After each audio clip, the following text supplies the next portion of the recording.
Have you ever had one of those seasons of life where you just can't figure out what God was waiting for? We had one, actually two, that were closely connected. We had a house in Holt, Michigan, but felt God prompting us to move to Spring Arbor, where I worked. Maybe it was more me prompting us to move to Spring Arbor because for 4 years I'd been making the 44-mile commute to work every day. So we bought some land in Spring Arbor and listed our house up for sale. It didn't sell right away, but we stepped out in faith and started to build our new home. Our house was completed and our Holt house still hadn't sold. So we packed up and moved and continued to wait. 6 months later, after making 2 house payments the whole time, we decided we couldn't continue on this financial path. So we left our house up for sale while renting it at the same time. 6 years later, our house finally sold. 6 years of praying every day for God to bring us a buyer, praying every day for His will, knowing His will was to sell our house quickly, and praying every day for God to move quickly, but He didn't. Not quickly by our definition. Fast forward 5 years and we again felt the tug of God to move to Vegas. We listed our home and made the move. I was very gun-shy of this because of our last experience with selling a house, but everyone told me it would be fine. That was a fluke. So we got to Vegas and our house sat in Michigan, empty. We contemplated renting it out because 6 months after our move, we still hadn't sold it, but we waited. We knew God called us to Vegas, so we waited. We had everyone praying for the sale of our house. I even sent my former students over to the house to do a walk of prayer around the outside. 7 times they marched around our house praying for it to sell, and we waited and we waited.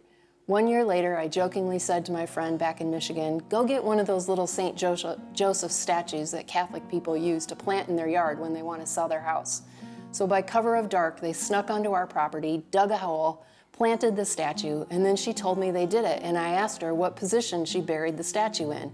And she said, "I have no idea. We just dug a hole and threw it in the ground." And I said, "Great, you have to bury the statue upside down with its face facing the street." I knew my house was never going to sell. Can you hear it? These are the pleas of a desperate woman who's wanting God to move on her time rather than waiting for God's time. We do this. We try to manipulate the way that God moves. John chapter 11 gives us an encounter with Jesus where we are invited to come and see the perfect timing of God. Jesus receives a message that says, "The one you love is very sick."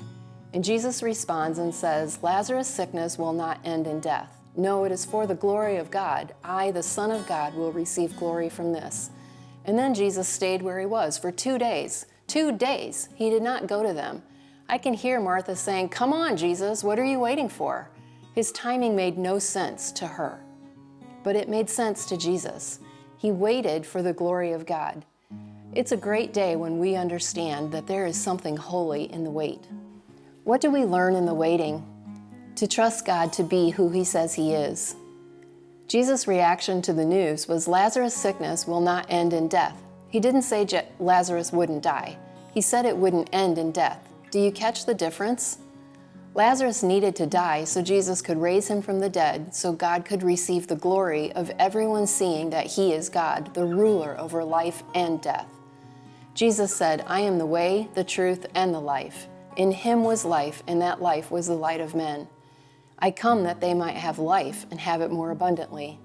I am the bread of life. He who has the Son has life." The waiting wasn't in vain. It was to show us something that just hearing the words of fell short in our understanding. That actual life is found in Jesus. The truth is, it's hard to wrap our minds around the depth of this statement that in Jesus we have life if we don't first experience what death feels like, life without Jesus.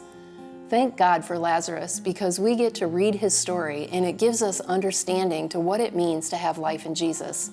To literally be set free from those things that have us wrapped up in bondage, to be able to step out of the darkness and into the light, to be able to come forth out of what has entombed us.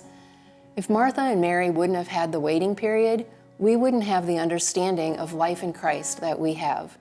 The waiting was a holy moment for those who had eyes to see what God needed them to see.